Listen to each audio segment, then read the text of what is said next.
ভোটের আগে ইন্দাস বিধানসভা এলাকায় বাড়ছে রাজনৈতিক উত্তেজনা। কতুলপুর ব্লকের বলরামপুর গ্রামে বিজেপি প্রার্থী নির্মল কুমার ধারার প্রচারে গাড়ি আটকে বিক্ষোভ দেখায় গ্রামবাসীরা। রাস্তায় দাবিকে কেন্দ্র করে এই বিক্ষোভের ভিডিও ইতিমধ্যেই সমাজ মাধ্যমে ভাইরাল হয়েছে। অভিযোগ, দীর্ঘদিন ধরে এলাকায় রাস্তার অবস্থা বেহাল, অথচ নির্বাচনী প্রতিনিধিকে আর দেখা যায়নি। ক্ষুব্ধ গ্রামবাসীরা প্রার্থীকে গাড়ি থেকে নেমে সমস্যার জবাব দিতে বলেন, তবে তিনি গাড়ি থেকে না নামায় পরিস্থিতি আরো উত্তপ্ত হয়ে ওঠে। পরে পুলিশ ও নিরাপত্তা রক্ষীরা হস্তক্ষেপ করে পরিস্থিতি নিয়ন্ত্রণে আনে এবং প্রার্থীর গাড়ি সেখান থেকে সরিয়ে নিয়ে যায়।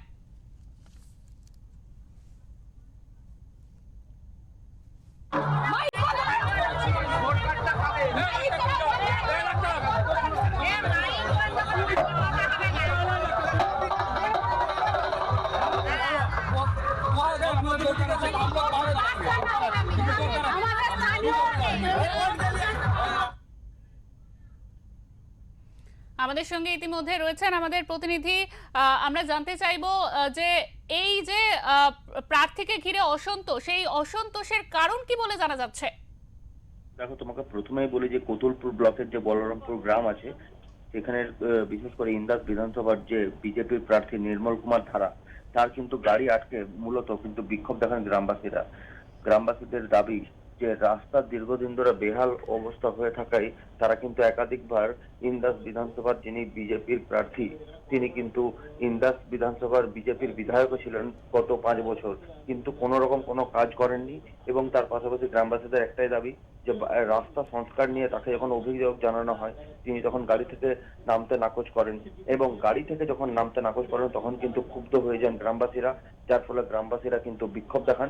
এবং পরে কিন্তু পরিস্থিতি সামাল দিতে সেই ঘটনাস্থলে পৌঁছায় কিন্তু পুলিশ এবং সেই নিরাপত্তা রক্ষীরা কিন্তু গ্রামবাসীদেরকে সামাল দেন এবং পরিস্থিতি স্বাভাবিক করেন।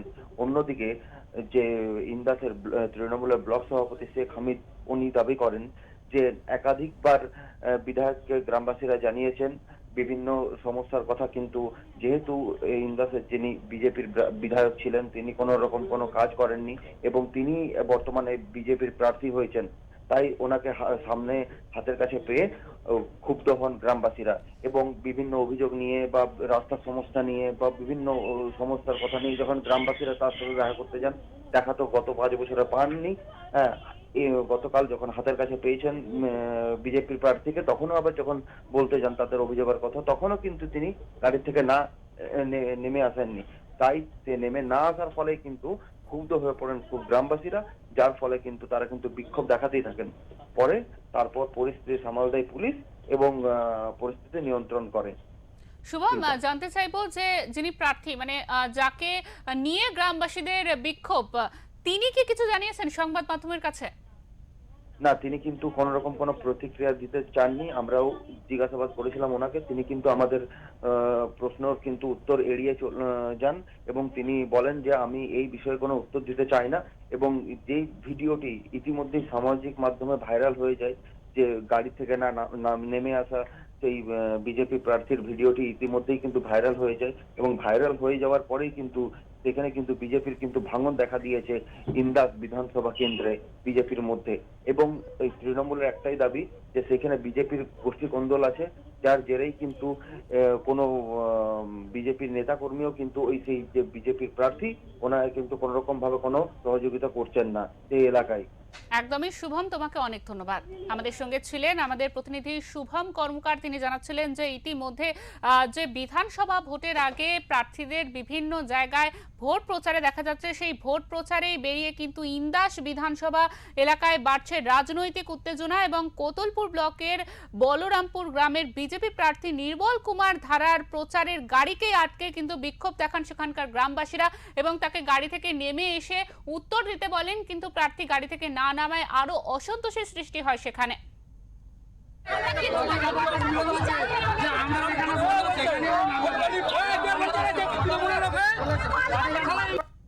আমরা বলছি মাইক বন্ধ করে কি নেমে আসুন, এসে রাস্তাটা দেখুন, দেখে তারপরে এখান দিয়ে যাবেন। এইখানটা এটা রাস্তা। তখন তখন এবার পুলিশ নামছে, পুলিশ এসে আমাদেরকে বলছে যে সাইড দাও, রাস্তা হবে হবে। এবার জিতলে যদি এই ভোটে যেতে তাহলে রাস্তা অবশ্যই হবে। আপনাদের কোনো কথা শুনলো না? হ্যাঁ, কথা শোনে। কথা তো শোনেই না। পুলিশ বলে কেন্দ্র বাহিনী নেমেছিল না? হ্যাঁ, তিনি কি বলছেন, বিধায়ক কি বলছেন? তারা বলছে তোমরা এখন সাইড দাও, এখন এই মুহূর্তে তো আর রাস্তা হবে না, রাস্তা ভোট আমরা জিতলে হবে। আপনাদের রাস্তাটা কতদিন ধরে বেহাল আছে? আমাদের সেই সিপিএম এর আমলে হয়েছে, আর তারপর থেকে আর রাস্তা হয়নি। মানে আজকে রাস্তার কোনো কিছুই পড়েনি, একটু এই গর্ত হলে আর হলে নিজেদেরকেও হয়তো বাগাতে হয়। এই যে রাস্তা আজ 5 বছর বিধায়ক হয়ে আছেন নির্মল ধারা, এখানে বিধায়ক এসে আমাদের কোনোদিন 5 বছরের মধ্যে একদিন এইদিকে আসেনি। আর আমরা আজকে ঘিরে সেই দাবি নিয়ে এখানে দাঁড়াইছিলাম। বিধায়ক আবার নামবেন নিয়ে এখান থেকে গাড়ি থেকে, সে আবার উল্টো পাল্টা কথা বলছে। তার কেন্দ্র বাহিনী আবার বলছে সরে যাও, নাহলে গাড়ি চলে যাবে, কোনো কাজে ইয়ে হবে নি। এইসব তার কথাবার্তা নির্মল ধারার। কি দাবি ছিল? আর আমাদের রাস্তা নিয়ে দাবি, আমাদের রাস্তাটা আজ 5 বছর বিধায়ক হয়েছে, এই রাস্তা আমাদের দেখতেও আসেনি, আর করাবার জন্য তো কোনো কথাই হয়নি, তাকে দেখতেই পাইনি।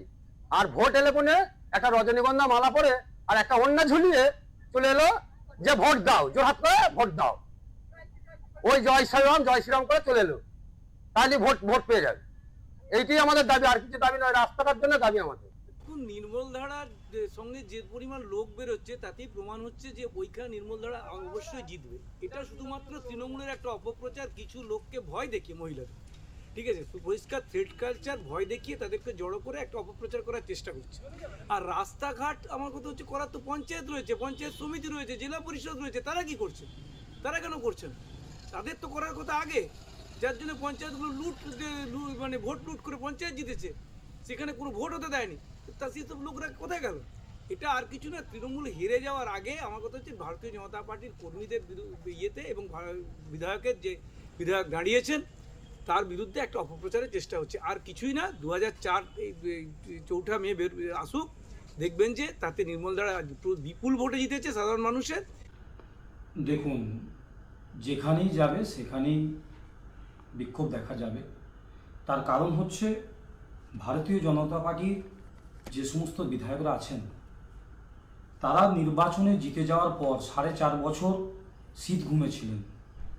নির্বাচনের যেই ঘোষণা হয়েছে সঙ্গে সঙ্গে তারা আবার নেমে পড়েছে ময়দানে, তৃণমূলের ওপরে আক্রমণ করে ভোটে জেতার তারা চেষ্টা করছে। মানুষ তাদেরকে 4.5 বছর দেখতে পায়নি। নির্বাচন কাছে আসার পর তারা ময়দানে নেমেছে, তো তার প্রতিফলন দেখা যাচ্ছে। যেখানে যাচ্ছে সেখানেই বিক্ষোভ,